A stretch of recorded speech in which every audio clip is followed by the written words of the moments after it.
ating tilapia. Ayan, para sa ating may talong.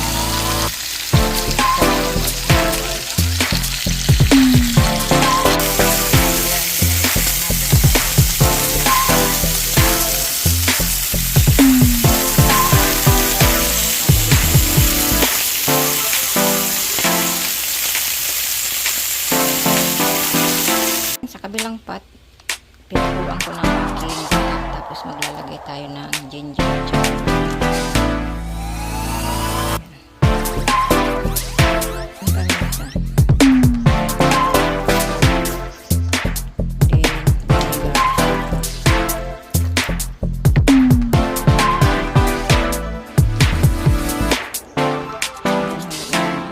dito natin ilalagay ang tilapia.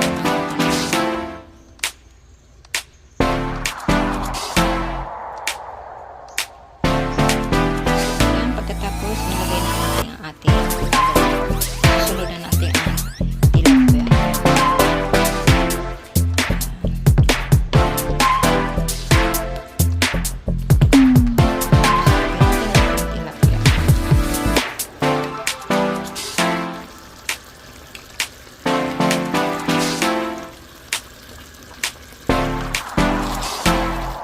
Takpan natin.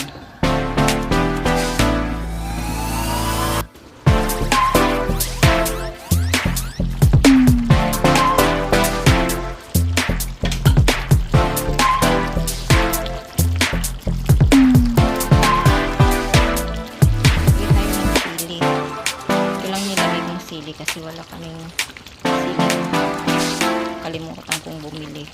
So ayan, almost ready. Check lang natin namin, tsaka tikman natin.